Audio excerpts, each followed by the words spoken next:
All right, what's going on, guys? In this video, I'm gonna be taking you through some minimalistic workouts that'll take you under 45 minutes per session. So this is a 2-day per week routine. However, if you have more training days available. But there's one problem. This workout is based in the gym, but to save on travel time, I'm going to show you the exact changes I made to replicate this workout at home, using just a barbell, some weights, and 2 steppers, with bodyweight-based alternatives below. However, the minimalistic training principles applied are all from the works of Jeff Nippard himself, and for the most part, the exercise explanations are as well, so full credits to him. If you don't know Jeff, he's a popular YouTuber with over 3 million subs, known for his science-based workout content. So because this is a workout for minimalists, the sets range from 1 to 3. Any concerns you might have are addressed on his website, linked down below. Plus I'll be putting this to the test for 30 days myself, and that video will be up in a few weeks. So I'm super excited to share everything you need to know to set up your own at-home minimalistic training program. Alright, let's get started with full body day 1. So after 2 to 3 lighter sets of the elevated floor press, we're kicking things off with a heavy set for 4 to 6 reps. The second set will be a lighter back off set for 8 to 10 reps. Strength set first, then a hypertrophy set. Jeff went for a flat dumbbell press for greater time efficiency, as you don't need to load and unload the weight. But from a technique standpoint, it's roughly the same. Here I recommend resetting after each rep, and where possible, maintaining an arched back throughout the movement. Also grabbing the bar where your elbow makes a 90-degree angle. Okay, after that, we're moving on to barbell Romanian deadlift for 2 sets of 8 to 10 reps. Again, Jeff uses dumbbells for greater time efficiency, but the biomechanics of the exercise will be the same. The main thing to keep in mind with the RDL is rather than thinking about lowering the weight to touch the floor, instead, simply push your butt back as you allow the weight to drop straight down under control. Reversing the motion once you feel a big stretch in your hamstrings, without allowing your lower back to round. Also maintaining a smooth cadence throughout, without fully locking out at the top, helps to keep tension on your hamstrings. However, if you want to activate the glutes a bit more, you could lock the hips at the top, squeezing your glutes together. Plus, if you find that your grip strength is lacking, I highly suggest you use an alternating grip where one hand goes over the bar while the other goes under. Next, we're doing a 2 grip pull-up for 2 sets of 10 to 12 reps, using a different grip for each set. So for the first set, we're doing an overhand wide grip to target the lats. And then on the second set, we're doing an underhand close grip to target the mid-back and biceps a bit more. Then after a 30 to 60 second rest to get a little more bicep work, we're doing a set of bicep chin-ups for max reps, using the underhand close grip. This way we'll make sure the biceps get some love too. Okay, after that, we're moving on to a single working set of 8 to 10 reps per leg on the step up, using heavyweight plates for each arm. Or if you don't have a stepper, weighted lunges would work fine too. This will be our main quad and glute focused movement for the day. But remember, with minimalistic training, we're quite often only doing 3 sets max of each exercise. It's very important that we execute those sets as perfectly as possible. In this case, we want to be forcing our front leg to carry all the load, so minimize cheating with your back leg.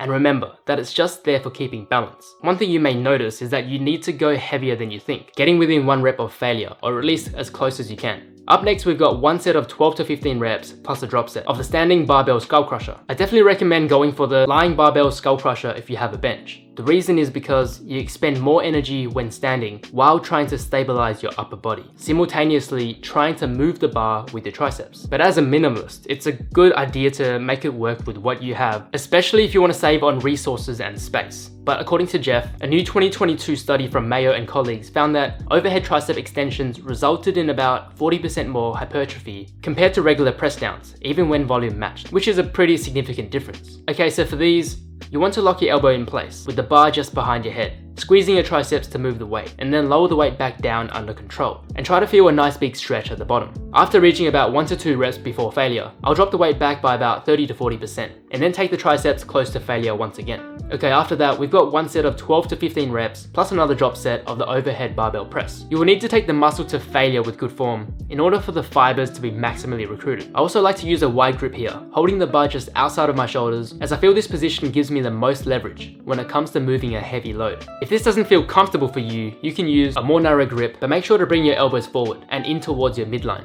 And again, after getting to about 1 rep before failure, I'll drop the weight by 30 to 40% and go to 1 rep before failure again to really finish the fibers off. And I'm getting a little extra volume without killing too much time by doing a whole other set. Okay, and to finish off the first full body day of the week, we're doing 1 set of 12 to 15 reps of the barbell calf raise. And once again, after reaching failure, I'll drop the weight back by 30 to 40% and go to failure again. One thing to keep in mind with the calves is to make sure you don't start bouncing on the drop set reps. And you'll get the most out of the set if you keep your form locked in. And remember, each and every rep should have a nice last 1 second or so, pause at the bottom, and a full squeeze at the top. Okay, let's jump into full body day 2. On the second day, we're kicking things off with a weighted pistol squat, doing one heavy top set for 4 to 6 reps, and then one lighter back off set for 8 to 10 reps. Now the reason I'm going for the single leg squat instead of a weighted lunge or double leg squat is because you get way more resistance on one leg as opposed to 2. However, if you do have a squat rack at home, I suggest using that, making sure you do 2 to 3 lighter sets beforehand. So for the first heavy top set of 4 to 6 reps, I'm choosing a challenging weight and one I can actually hold. And here, I'm just focusing on moving the weight. I'm thinking about driving through my heels while maintaining consistent pressure on the working leg. And after the first heavy set, I'll rest for about 2 to 3 minutes. And then for the back off set, I'll drop the weight back, and this time focus a little more on controlling the negative and feeling my quads working. This is more of a hypertrophy set, so I'm focusing more on the mind-muscle connection rather than just moving the weight. And on both sets, I'm getting to full depth, purposely allowing my hamstrings to touch my calf, which is perfectly safe. Okay, after that, we're doing an antagonistic superset for the chest and back. Now, an antagonistic superset is when you train 2 opposing muscle groups back to back without rest. Jeff is a big fan of these because one muscle is working while the other is resting. So in this case, we're doing 2 sets of elevated floor presses to target the pecs, front delt, and triceps. And then we're supersetting that with a bent over row to hit the mid traps, lats, rear delts, and to some extent, the biceps. We're also using a slightly closer grip so we can take the triceps through a greater range of motion, and this will shift some of the emphasis to the front delts as well. Then we're supersetting this with 10 to 12 reps of the bent over row. Now I know my bench is about 20% weaker than my row, so when I get to the row, I'll add on extra weight. But to save time, Jeff recommends using a dumbbell unless you're okay with loading and unloading. Now I'm doing bent over rows. I'll usually do 1 set with underhand grip and 1 set with overhand grip, just to target the back from a slightly different angle. And Jeff also points out that even though we are supersetting, we should still rest for about 30 seconds to a minute in between the 2 exercises. So just because you're supersetting and you're going back and forth, doesn't mean you need to go straight to the other exercise. Getting a little rest in between to catch your breath is a good idea. So in practice, the superset will look something more like this, which still saves on time, but allows me to recuperate a little more in between supersets. Alright, after that we're moving on to 1 set of 10 to 12 reps of the RDL, plus a drop set, which we did in day 1, except this time we're pushing the reps a little higher. And for me, that meant dropping the weight by about 10% from day 1. And since we're only doing 1 set here, we're taking it all the way to failure, and then dropping the weight back by 30 to 40%, and going to failure again. Then, we're doing 1 set of 12 to 15 reps on the barbell bicep curl, plus some Myoreps. Again, just 1 all-out set here, so we want to make sure that we execute this set to a T. So I'm focusing on squeezing my biceps to move the weight up, keeping a looser grip on the bar so that my forearms don't take over, while limiting momentum from my body. Jeff also suggests thinking about driving through your pinky to cue for supination as you curl. I'm also thinking about keeping the bar level, so I don't favor one side over the other. After hitting failure with good technique, we're doing some Myoreps to enhance the set further, rather than a drop set this time. So this time we're going to keep the weight the same, and instead of dropping the weight back, we'll simply rest for 3 to 4 seconds, and then do another 4 reps. Then we'll rest for another 3 to 4 seconds, and do another 4 reps. And we'll just keep doing that until we can no longer get 4 reps. Now the good thing about Myoreps is that they allow you to get a lot more high tension reps in a short period of time. And according to Jeff, only the reps near the very end of a set become maximally hypertrophic. So by doing these Myorep mini sets, where the muscle is already close to failure, you're essentially cutting out any of those early low tension reps, jumping straight to the more effective stuff. Alright, and to finish off the workout, we're doing 3 sets of weighted crunches for 12 to 15 reps. So I like to do these with a heavy plate, keeping my arms extended and vertical, and then coming up as high as I can without using momentum, while squeezing my abs to bring the weight up. After reaching failure once, I'll rest for 20 to 30 seconds and then go to failure again. And then to really finish things off,